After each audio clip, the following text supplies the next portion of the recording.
창립 25주년을 진심으로 축하드립니다. 저는 의정부에서 2015년도에 개척해서 9년째 목회하고 있는 오성현 목사라고 합니다. 작년에 휴가를 맞아서 저희 가족이 저쪽 자리에서 바로 이 교회에서 예배를 드렸거든요. 혹시 알아보셨는지는 모르겠습니다. 그래서 저한테는 아직 친숙한 마음이 있습니다. 정미철 목사님과는 이런저런 사역으로 함께할 기회가 많았습니다. 우리 목사님이 전국 친교회장님이실 때 제가 회계로 임원 활동을 했습니다. 우리 목사님이 미모견 회장님이실 때 서기로 제가 섬겼습니다. 그리고 다음 세대 연합사역을 시작할 때 정민철 목사님이 저를 다음 세대 사역의 팀장으로 앉히셨습니다. 그리고 목사님은 떠나셨죠.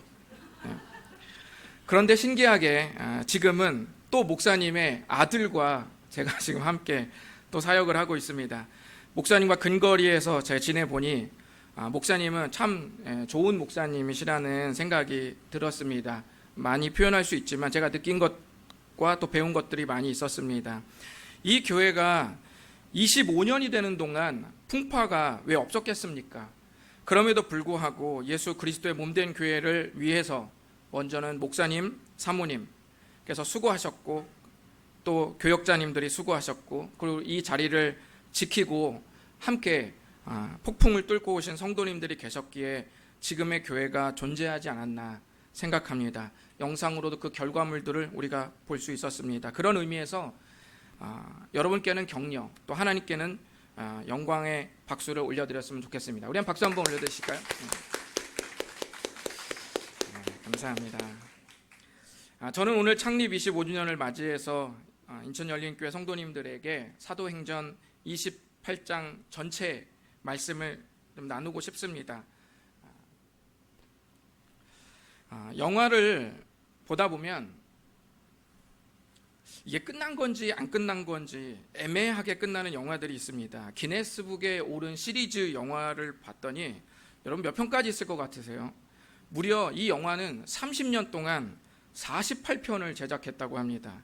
그러니까 그 해에 이 영화가 만들어져서 끝날 것 같지만 또 다음 시리즈가 시작되고 끝날 것 같은데 또 다음 시리즈가 시작돼서 무려 이 영화를 30년 동안 48편으로 제작했다고 합니다. 그렇다면 우리가 어떤 이런 영화를 봤을 때 이게 분명히 끝났는데 끝난 것 같지 않은 그 애매한 그런 끝맺음과 결말이 나는 그런 영화들이 있는데요. 그럼 오늘 우리가 함께 나눌 사도행전 마지막 장 28장의 마지막 구절은 어떻게 끝날까요? 여러분이 한번 느껴보시기 바랍니다. 이 사도행전 28장이 애매하게 끝나는지 아니면 깔끔하게 마무리가 되고 있는지 한번 여러분께서 보셨으면 좋겠습니다. 제가 보여드리겠습니다. 사도행전 28장 31절 보세요. 하나님의 나라를 전파하며 주 예수 그리스도에 관한 모든 것을 담대하게 거침없이 가르치더라. 어떻습니까? 깔끔하게 끝나는 것 같으세요? 아니면 좀 애매하세요? 31절을 읽으면 사도행전의 마지막이라는 생각이 좀 드시나요? 저는 사도행전 마지막 구절도 제가 방금 말씀드린 영화처럼 깔끔하게 끝난다는 그런 느낌이 잘 없어요. 결말 느낌이 잘 안 듭니다. 복음을 거침없이 가르치고 있더라라고 말하면서 갑자기 끝! 이렇게 끝을 맺은 거예요. 마치 그 화장실에서 볼일을 다 보지 못한 듯한 느낌처럼 사도행전이 끝이 납니다. 그래서 마치 일을 빨리 끝마치고 싶도록 만들죠. 바로 그게 하나님께서 사도행전을 통해서 우리에게 의도하는 것입니다. 성경을 읽는 우리가 사도행전의 마지막을 열심히 마무리하기를 바라시는 하나님의 마음을 느끼도록 하기 위해서 사도행전을 애매하게 끝내시는 것입니다. 저는 오늘 말씀을 묵상하면서 인천열린교회가 사도행전의 마지막에 한 부분을 장식할 수 있기를 바라는 마음으로 말씀을 준비했습니다. 사도행전 28장이 우리에게 주는 메시지는 딱 하나입니다. 하나님의 은혜는 어떤 상황에서도 끝나지 않는다. 이게 사도행전 28장의 메시지입니다. 저는 이 은혜가 인천열린교회에 가득 채워지기를 바라고 있습니다. 유통기한 있는 언젠가는 끝날 은혜가 아니라 영원히 끝나지 않는, 중단되지 않는 하나님의 은혜가 이 교회에 넘치도록 역사하기를 바랍니다. 오늘 말씀을 마음에 잘 새기시면 창립 25주년은 놀라운 하나님의 은혜가 새롭게 펼쳐지는 또 다른 시작점이 될 것입니다. 저는 이 시간 사도행전 28장에 담겨진 끝나지 않는 하나님의 은혜 두 가지를 함께 살펴보도록 하겠습니다.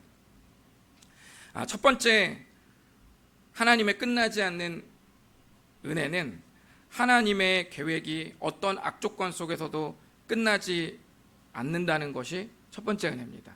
하나님의 계획이 어떤 조건에서 끝나지 않는다는 거예요. 혹시 저 위에 있는 이렇게 동그라미가 뭔가 잘 모르시는 분들도 있으실 텐데, 수학에서 기호에 보면은 무한대라는 기호가 있거든요. 끝나지 않는다, 무한대. 그런 기호 표시입니다. 그래서 또 어떤 분이 궁금해하실 것 같아서 제가 말씀을 드립니다. 하나님의 계획이 어떤 악조건 속에서도 끝나지 않는다는 거예요. 이제 본문 속으로 들어가서 이 하나님의 계획이 끝나지 않는, 중단되지 않는 이 은혜가 어떻게 펼쳐지는지 살펴보도록 하겠습니다. 여러분 성경 읽기를 주보 보니까 많이 하고 계셔서 이미 익히 잘 아시겠지만, 사도행전 앞부분은 예루살렘을 중심으로 베드로를 통해 복음이 막 전해지기 시작하는 이야기죠. 그런데 당시 복음이 유대인들에게만 고여있는 그 분위기가 있었어요. 그러니까 이방인들한테는 복음을 전하는 필요성을 잘 못 느꼈고, 유대인 혈통에게만 복음을 전해야 된다는 그런 정서 같은 게 있었습니다. 그렇기 때문에 이방인들에게 편견 없이 강력하게 복음을 전할 수 있는 사람이 필요했어요. 하나님은 바로 그 이방인의 선교사로 누구를 준비했냐면 사도 바울을 준비하셨습니다. 그래서 13장부터 28장까지는 이제 베드로에서 바울을 중심으로 이방인들에게 복음을 전하는 이야기가 펼쳐집니다. 조금 더 자세히 보시면 바울은 성령의 인도하심을 받아서 이제 이방 지역을 다니죠. 제일 처음은 소아시아를 중심으로 3번의 큰 선교 계획을 세우고 갔다 오는데요. 소아시아를 3번 해외 선교하면서 유럽의 몇몇 도시를 방문하죠. 그러면서 복음이 유럽에도 필요하니 내가 유럽으로 건너가야겠다는 마음을 먹습니다.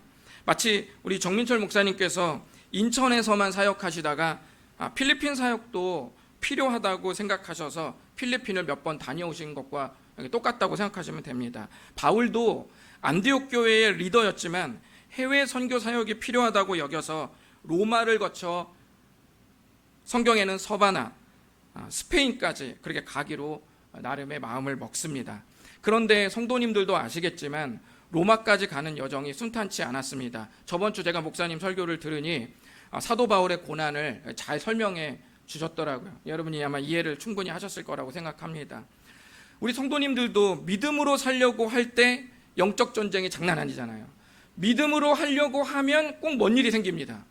제대로 새벽 예배 드리려고 하면 그때마다 잠이 쏟아져요. 그 전날에 야근을 한다든지 뭔가 작정하면 그날 싸웁니다. 그래서 항상 우리가 믿음으로 살려고 할 때 영적 전쟁이 장난이 아닙니다. 바울도 그랬습니다. 사도 바울은 예루살렘 지역에서 이 폭도를 일으킨 주범으로, 그러니까 누명이죠. 주범으로 몰려서 죄수가 된 채로 이 로마행 배에 탑승을 하게 됩니다.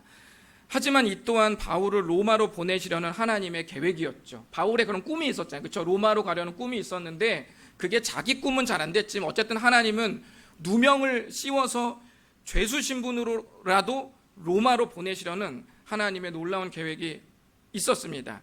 그런데 이 배가 굉장히 크게 난파가 되어서 로마에 도착하지 못하고 배에 탄 사람들이 멜리데라는 섬에 수개월간 표류하게 됩니다. 여러분 지도를 보시면 빨간색 원 보이세요? 붉은색 원에서 파란색은 바다입니다. 붉은색 원에서 출발해서 로마로 가려다가 난파가 되어서 검은색 원 보이시죠? 검은색 원이 멜리데 섬이라는 섬이에요. 그러니까 난파가 되어서 원래 갈 예정지가 아니었는데 거기로 배가 표류하게 된 거죠. 검은색 원에 이렇게 표류하게 되었습니다. 일반 지도에서는 그 검은색 원을 뭐라고 말하냐면 몰타 섬이라고 말합니다. 몰타 섬. 집채만한 파도가 바울이 탄 배를 덮쳐서 완전 산산조각이 났지만 일부는 수영으로 또 일부는 부서진 배의 잔해물을 이렇게 부여잡고 몸을 맡기면서 기적적으로 둥둥 떠서 마침내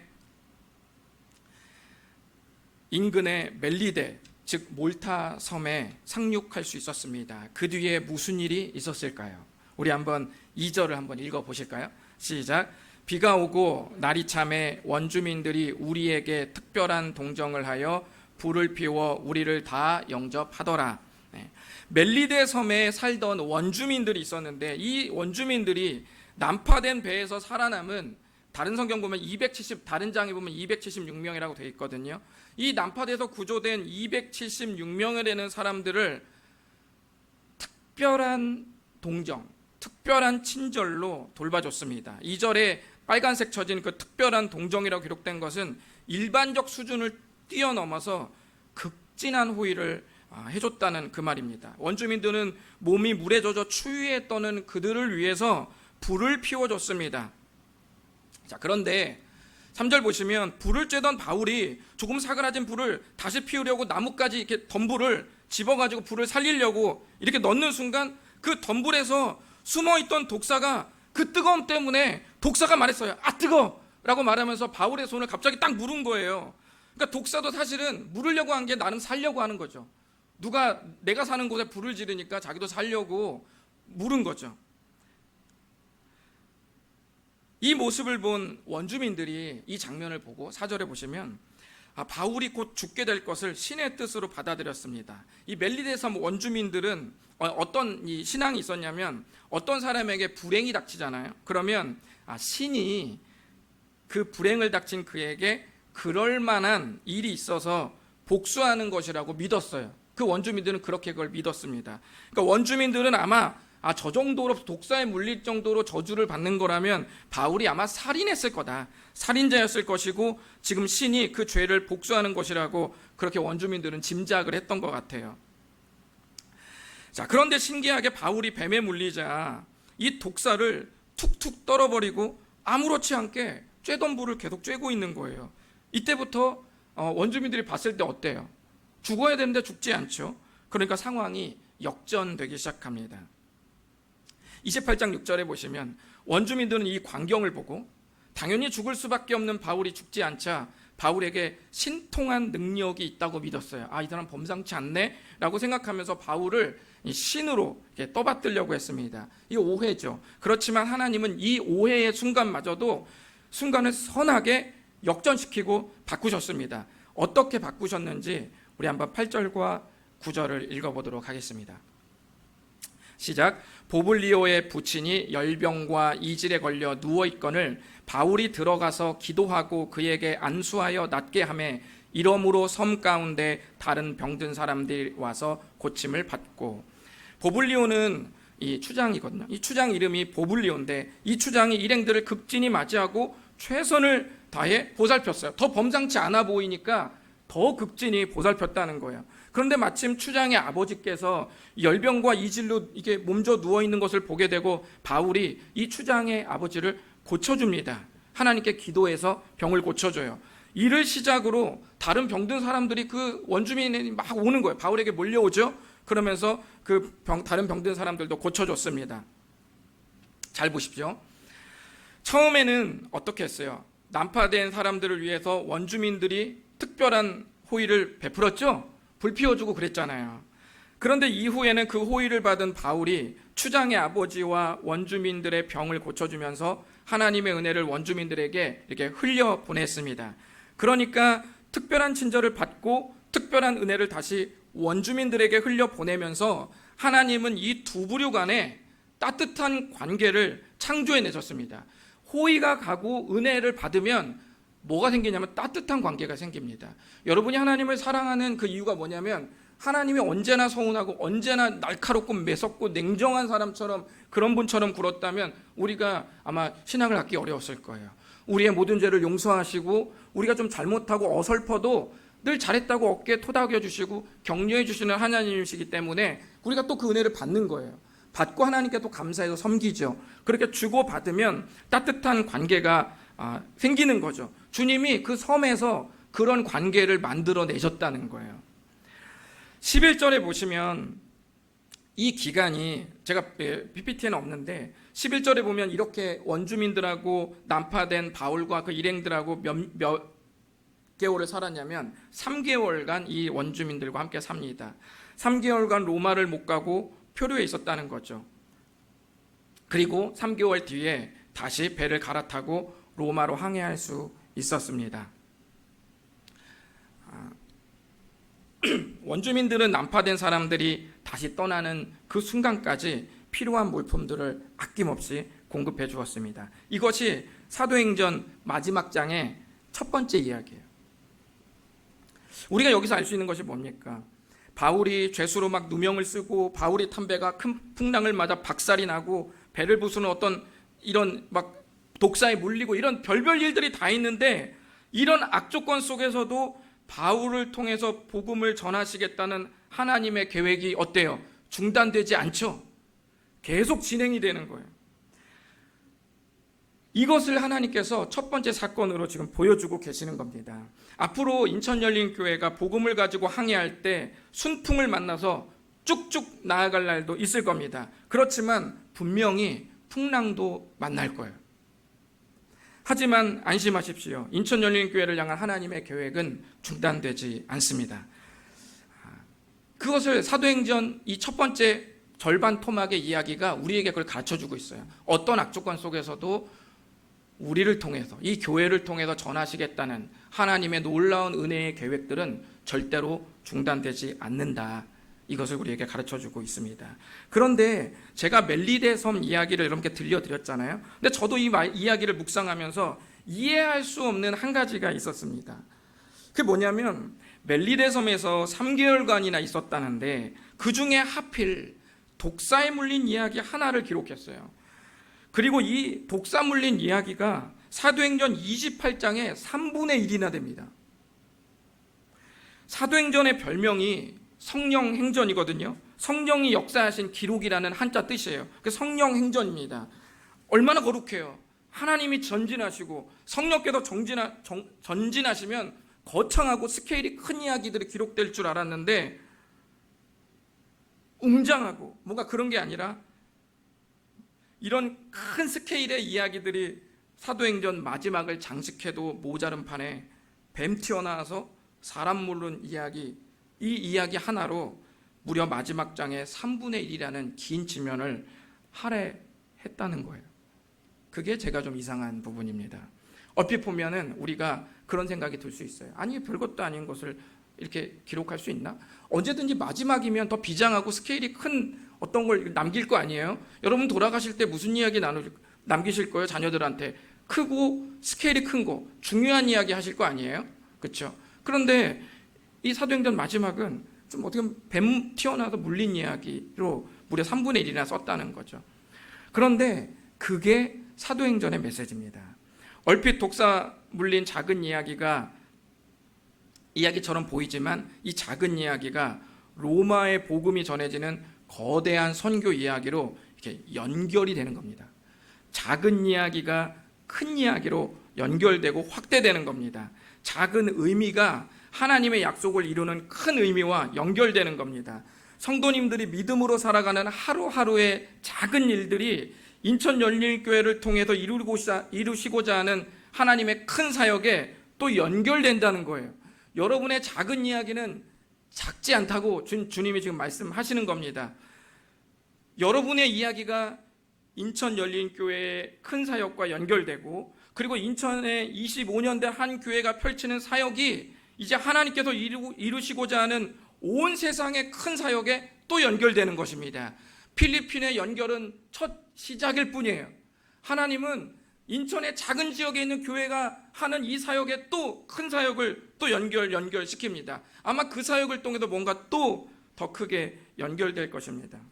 하나님은 특별한 때만 나와서 요란하게 막 교회에서 일하고 섬기는 사람보다 아무도 보지 않는 하루하루를 믿음으로 사는 그런 사람의 삶을 훨씬 더 가치 있다고 말씀하십니다. 그렇기 때문에 교회에 있는 할아버지, 할머니, 집사님, 권사님, 안수 집사님들도 너무 소중한 겁니다. 이분들이 대단해서가 아니라 믿음으로 사는 우리 이분들의 소소한 하루를 하나님께서 하나님의 원대한 큰 계획에 연결시키기 때문에 우리가 대단해지는 겁니다. 그리스도인 한 사람이 이 시야를 갖는 건 불가능하죠. 내가 한 인생을 태어나서, 저는 의정부 지금 금호동에 살고 있는데 여러분도 인천에서 몇십 년 사시고 어떤 분은 다른 지역에서 또 몇십 년 사시고 그렇게 사시면서 하나님의 온 세상의 큰 계획을 내가 모두 다 꿰뚫는다? 그런 시야를 갖는 건 불가능합니다. 우리가 어떻게 하나님처럼 완벽하게 밑그림을 다 이해하겠어요? 그 이해 못합니다. 그래서 우리는 하나님의 계획을 이해한다고 말하지 않고 하나님의 계획을 신뢰한다고 말하는 거예요. 주일학교 찬양 중에 순종의 고백이라는 찬양이 있습니다. 이번에 파이디온 선교에서 거기 선교회에서 한 것 같아요. 거기 이런 순종의 고백 찬양이 있습니다. 이해되지 않는 말씀 마음속 누를 때도 믿음을 드리며 이렇게 고백합니다. 그래도 하나님은 선하십니다. 그래도 주님 뜻은 완전합니다. 이게 순종의 고백이라는 주일학교 찬양이에요. 요즘에 주일학교 찬양 수준 높습니다. 이거 어른도 하기 힘든 고백이에요. 근데 이것을 아이들이 주일학교 찬양으로 부른다는 거죠. 이해되지 않는 하나님의 계획이 마음을 눌러요. 뭔가 답답한 거죠. 누를 때도 그래도 주님 뜻은 완전하다고 고백했다는 거예요. 와, 대단하죠. 우리가 살다가 삶이 너무 고되면 나를 향한 하나님의 계획이 취소되었나? 근래 신앙생활을 시원찮게 하니까 하나님이 벌을 내리시나? 이렇게 생각하실 수 있습니다. 그런데 아닙니다. 우리의 인생이 내리막길이든 오르막길이든 하나님의 계획은 변함이 없습니다. 중단되지 않습니다. 예수님이 어느 날 제자들에게 이렇게 말합니다. 나 십자가에서 죽을 거야. 이렇게 제자들에게 말했죠. 그랬더니 베드로가 예수님의 멱살을 붙잡습니다. 그럼 당신은 절대로 죽으면 안 된다고 위협을 가하면서, 원어를 보면은 위협을 가하는 거예요. 그러니까 아주 버르장머리 없이 스승의 멱살 붙잡고 아주 혈기를 부리면서 당신은 죽으면 안 된다고 아주 막 당차게 스승을 몰아세우는 그런 표현을 말하는 거예요. 베드로가 막 예수님 멱살을 잡으면서 당신 죽으면 안 된다고 이렇게 말했습니다. 그때 베드로의 감정 상태는 십자가에서 죽으시면 하나님의 계획이 끝날 거라고 믿었어요. 그게 베드로가 생각했던 정서예요. 그런데 어떻습니까? 예수님은 자신이 말씀하신 대로 십자가에 못 박혀 죽으십니다. 그런데 깊은 사망 속에서 사흘째 되던 날 무덤 문을 열고 부활하십니다. 부활에 여러 의미가 있지만 그중 하나가 뭐냐면 하나님의 구원 계획이 중단되지 않는다는 뜻이 있습니다. 성경에는 수천 가지 사건이 있습니다. 그 사건 하나하나만 보면 어떤 사람은 병이 낫죠. 근데 어떤 성경 이야기는 병이 안 낫습니다. 사도 바울은 병이 안 낫죠. 어떤 이는 엄청 평탄합니다. 그런데 어떤 성경 인물은 너무너무 험악한 세월을 살아요. 야곱이 그러죠. 내 인생이 험악했다. 그렇게 고백합니다. 어떤 이는 행복한 가정을 이끌기도 하지만 어떤 이는 가정의 아픔을 겪어요. 우리는 그 한 조각만 보면 뭔가 잘 되면 성공했다고 말하고 뭐가 안 되면 실패했다고 우리는 생각하고, 잘 되면 하나님의 계획이 확 더 선명했다고 그러고 안 되면 하나님의 계획이 뿌옇다고 이렇게 말할 수 있죠. 그런데 언제나 하나님의 계획은 분명하고 선하십니다. 그 누구도 포기하는 법이 없어요. 여기서 내가 제일 못났다고 생각하시더라도 하나님은 그 어떤 사람까지도 포기하는 법이 없으십니다. 그게 하나님의 계획의 특징입니다. 하나님의 계획은 단 한 명도 예외가 없습니다. 모두를 품는 게 하나님의 계획입니다. 우리 모두는 그 모든 계획을 이해할 수 없기 때문에 이해할 수 없지만 신뢰한다고 고백하는 겁니다. 하나님께서 각 사람을 통해 하나님의 계획을 이루시는 방법은 전부 다릅니다. 저에게 이 두 자녀가 있거든요. 딸과 아들이 있는데 공통점은 차이점은 뭐냐면요. 하나는 딸이고 하나는 아들이라는 거예요. 그리고 굉장히 큰 공통점은 둘 다 공부를 좋아하지 않는다는 거예요. 그게 굉장히 공통점입니다. 그런데 만약에 그럴 일이 있을지 모르겠지만은 만약에 저희 딸이 건강을 해치면서까지 막 밤새도록 책을 보고 건강을 해치면서까지 밤새도록 공부만 한다면 저는 이렇게 말할 겁니다. 딸한테 공부하지 마. 나가서 친구 좀 만나. 그럼 그렇게 좀 해. 라고 저는 그렇게 말할 겁니다. 그러나 아직까지 그렇게 말을 해본 적은 없습니다. 그런데 또 이번에는 우리 아들이 놀고 또 놀고 다시 놀고 계속 놀아요. 그러면 저는 그 모습을 보고 딸에게 한 말과는 다른 말을 할 겁니다. 이제는 공부 좀 해야 되지 않겠어? 죽을 때까지 놀을 거야? 그 1분은, 하루에 1분은 공부해야지 그래도. 이렇게 말하겠죠. 딸에게 한 말과 아들에게 한 말은 뭡니까? 정반대죠. 그러나 딸과 아들을 향한 아버지의 마음은 하나입니다. 변함이 없습니다. 하물며 부모가 자녀를 대하는 방법도 이렇게 다른데 어찌 하나님께서 각 사람을 다루시는 방법이 똑같을 수 있겠습니까? 계획은 변함없고 방법은 다양합니다. 그렇기 때문에 하나님께서 우리가 하나님을 사랑할 수 있는 이유고 하나님의 계획이 우리를 통해서 이루어질 수 있는 이유입니다.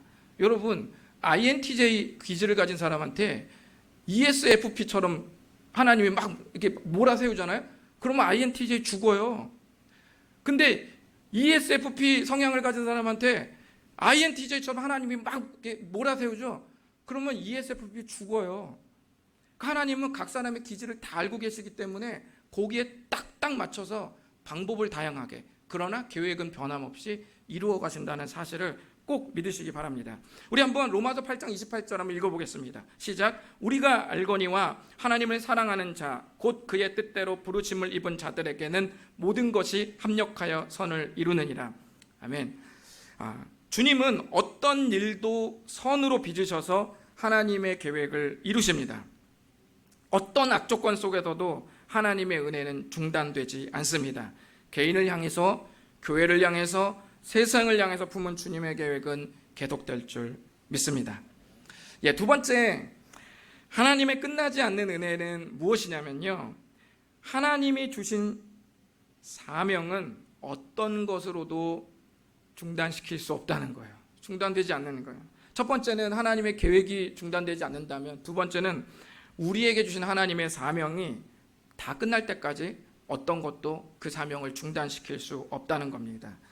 우리 그 다음 이야기 한번 살펴보실까요? 이게 사도행전 마지막 남은 이야기 전체입니다. 3개월의 표류 기간을 마치고 바울은 죄수 신분으로 276명과 함께 로마로 가는 배를 타서 로마에 도착했습니다. 바울은 정한 거주지에 자기를 지키는 로마 군인과 함께 가택 연금 상태로 갇혀 있습니다. 완전한 자유는 아니더라도 로마 군인의 감시하에서 그 가택 연금된 장소에서 자유롭게 사람을 만날 수 있었습니다. 거기서 바울이 뭐 했을까요? 복음을 전했죠. 로마에는 유대인들이 꽤 있었거든요. 바울은 곧바로 유대인들 중에서 높은 사람, 유대인 지도자, 유대인 리더를 불러서 그동안 자신이 부당하게 붙잡히고 막 신문받았던 일련의 그 모든 과정, 막 태풍 오고 막 표류하고 이런 이야기를 다 들려줬습니다. 쭉 이야기했어요. 그러자 이 유대인 지도자가 뭐라고 말하냐면, 바울의 말을 경청하면서 당신이 전하려는 그 이야기가 도대체 뭐길래 그렇게 막 죄수로 누명도 쓰고 풍랑도 겪고 독사에 물려도 죽지도 않고 뭐 도대체 그런 일이 왜 일어나냐, 그 이야기가 도대체 뭐냐 궁금하다, 이렇게 지도자가 말하는 거예요. 그래서 그 이야기를 다시 들어보고 싶다고 그렇게 요청을 했습니다. 그래서 얼마 후에 그 가택 연금 상태로 있는 그 집으로 유대인 지도자들이 모두 모였어요. 자, 23절을 한번 다 같이 읽어보실까요? 모두 모여서 어떤 일이 있었는지 한번 보겠습니다. 시작. 그들이 날짜를 정하고 그가 유숙하는 집에 많이 오니 바울이 아침부터 저녁까지 강론하여 하나님의 나라를 증언하고 모세의 율법과 선지자의 말을 가지고 예수에 대하여 권하더라. 아멘. 하나님의 나라를 설명하고 십자가와 부활의 복음을 전했습니다. 아침부터 저녁까지 그들을 믿게 하려고 막 애를 썼다는 거예요. 폭발적 역사가 있었겠죠? 근데 아닙니다. 결과는 생각보다 미지근했어요. 9절을 보면 그 이야기를 듣고 누구는 믿고 누구는 믿지 않는 채로 갈라져서 이렇게 흩어졌어요. 하지만 바울은 결과에 전혀 연연하지 않고 복음을 전했습니다. 그러면서 사도행전은 대단원을 마무리 짓는 두 구절, 우리가 방금 아까 일어나서 여러분이 읽으셨던 바로 그 두 구절로 끝을 맺는 거예요. 바로 이 구절로 끝을 맺습니다. 바울이 온 이태를 자기 셋집에 머물면서 자기에게 오는 사람을 다 영접하고 하나님의 나라를 전파하며 주 예수 그리스도에 관한 모든 것을 담대하게 거침없이 가르치더라. 이렇게 하면서 사도행전이 끝을 맺습니다. 여러분, 이 구절을 읽으시면 어떤 느낌이 드세요? 답답하게 제약을 바울이 받았다는 느낌을 받으세요? 아니면은 바울이 뭔가 어떤 제약 없이 담대하게 거침없이 복음을 전했다는 생각이 드세요? 두 번째죠. 성경 기록이 되어 있잖아요. 몸은 갇혀 있는데 복음을 전하는 것에 있어서 담대하고 거침없이 전할 수 있었다는 겁니다. 이것이 사도행전 마지막 구절이 가리키는 방향입니다. 어떤 제약을 받아도 바울의 사명은 중단시킬 수 없다. 바로 그것을 저 마지막 구절이 말씀하고 있습니다. 여러분, 목사님을 통해서 사명이 무엇인지 몇 번 들어보셨겠지만 제 말로 표현해 본다면 사명이란 한 사람의 생애에 담겨진 하나님의 부탁 또는 명령입니다. 사도행전 전체는 크게 두 줄기의 메시지가 흐르죠. 첫 번째는 뭐예요? 하나님의 계획이 중단되지 않는 걸 보여주는 거예요. 그리고 두 번째는 우리에게 맡겨진 사명도 중단되지 않는다는 걸 사도행전 1장부터 28장까지 계속 보여주고 있는 겁니다. 우리가 뭔가 막 움직이고 엎치락 뒤치락 고난받았다 다시 일어났다, 우리는 엄청 변화무쌍한데 하나님의 계획과 우리의 사명이 중단되지 않는다는 것을 시종일관 사도행전 전체가 보여주고 있다는 것이죠. 그러니까 제가 오늘 말씀드린 두 가지는 사실 하나라고도 볼 수 있습니다. 왜냐하면 사명 안에 하나님의 계획이 있기 때문이죠. 한 사람의 인생에 맡겨진 하나님의 사명이 있듯이 한 교회에게 맡겨진 사명도 있습니다. 사도행전에 등장하는 예루살렘 교회는 어수선한 초대교회 시대의 뼈대와 기틀을 잡아주고 그 다툼을 중재하는 사명과 함께 외부로는 선교를 잉태하는 사명이 있었어요. 그러니까 예루살렘 교회가 처음에 있을 때 그들의 사명은 이렇게 처음 생겼으니까 막 말도 많고 탈도 많을 거 아니에요? 그런 것들을 잘 정리하고 질서를 잡아주고 그 다음에 외부로는 선교를 할 수 있는 잉태할 수 있는 그 기초를 마련하는 사명이 있었다면, 그 후에 탄생하는 안디옥 교회라는 이방인 교회는 본격적으로 왕성한 선교를 감당하는 전초 기즈로서의 사명이 있었죠. 그리고 이 두 교회는 이 사명을 그대로 완수합니다. 그 뒤로 사도 바울이 3차 선교여행을 통해 탄생되는 교회들이 또 있죠. 여러분이 서신서에서 읽는 그런 갈라디아 이런 빌립보 이런 교회들 있죠. 그게 다 3차 선교여행 중에 다 데살로니가 이런 교회들인데, 이런 교회들은 또 저마다 각자의 교회의 중요한 사명을 갖고 바울의 선교를 또 도왔습니다. 인천 열린 교회를 다니는 성도님들에게 하나님의 사명이 있습니다. 그걸 믿으셔야 돼요. 여러분 각자의 하나님의 사명이 있습니다. 떠나실 날이 가까워서도 이거는 늦지 않습니다. 하나님의 사명이 있습니다. 그리고 이 성도님들이 모인 인천 열린교회 공동체 또한 하나님께서 맡기신 사명이 있습니다. 지금까지 인천 열린교회는 25년을 달려왔습니다. 아마도 저마다의 어떤 교회 연수만큼 저는 다 알지 못하지만 파란만장한 시간들이 있었을 것입니다. 그런데 하나님은 25년에 만족하지 않습니다. 2002년 월드컵 때 우리나라가 16강에 올라서 온 국민이 축제 분위기였죠. 그렇죠? 기억나시죠? 빨간 옷 입고 막 놀았죠. 그런데 월드컵 팀을 이끌던 이 히딩크 감독은 이 경이적인 16강 진출에도 불구하고 뭐라고 말했냐면, 나는 아직 배가 고프다, 이렇게 말했습니다. 하나님은 훌륭하게 사역해온 인천 열린교회 25주년의 기점으로 우리 주님이 말씀하십니다. 나는 아직 배가 고프다. 주님이 말씀하시는 거예요. 나는 아직 배가 고프다. 이 교회 가족들이 지금도 행복하지만 하나님 나라로 인해 더 행복할 행복의 양이 남았다는 거예요. 주님은 그거를 더 채워주고 싶기 때문에 우리 주님은 아직도 배고프시다는 거예요. 여러분이 느끼는 이 행복감보다 주님은 더 채워주고 싶기 때문에 주님은 계속 히딩크처럼 배가 고프다고 말씀하시는 것입니다. 주님이 욕심이 많다는 얘기가 아니라 이 교회를 통해 이루실 더 거룩한 이야기가 아직 끝나지 않았다는 말입니다. 이 교회를 통해 구원을 경험할 더 많은 영혼들이 기다리고 있다는 말씀입니다. 이 교회를 통해서 상처와 아픔에 눈물 짓는 사람들이 회복되고 감격해서 고백할 감사의 고백이 아직도 많이 남아있다고 말씀하시는 겁니다. 모든 그리스도인들은 궁극적으로 자신의 생애를 통해서 예수님을 드러내는 게 사명입니다. 그러나 우리가 다양하기 때문에 사명의 모양은 전부 다릅니다. 누구는 학교에서, 또 누구는 어린이집 교사로, 누구는 병원에서, 누구는 목사로, 누구는 사회복지사로, 누구는 환경미화원으로, 누구는 사업가로, 누구는 평범한 직장인으로, 누구는 평범한 주부로 등등 사명을 이루는 모양을 가지고 예수님을 드러내는 사명을 우리 모두가 갖고 있다는 말입니다. 모든 그리스도인들은 본의 아니게 각자의 자기 자리에서 예수님이 드러나게 되어 있습니다. 손흥민이 잘하면 손흥민도 드러나지만 우리 나라도 드러납니다. 우리가 잘하면 우리도 드러나지만 우리 부모님도 드러나죠. 그리스도인이 말씀대로 살기 위해 몸부림치면 우리도 드러나지만 교회도 드러나고 예수님도 드러나고 하나님도 드러나고 기독교도 드러납니다. 그러므로 우리가 그리스도인이 된 이상 사명과 우리의 생애는 뗄래야 뗄 수가 없습니다.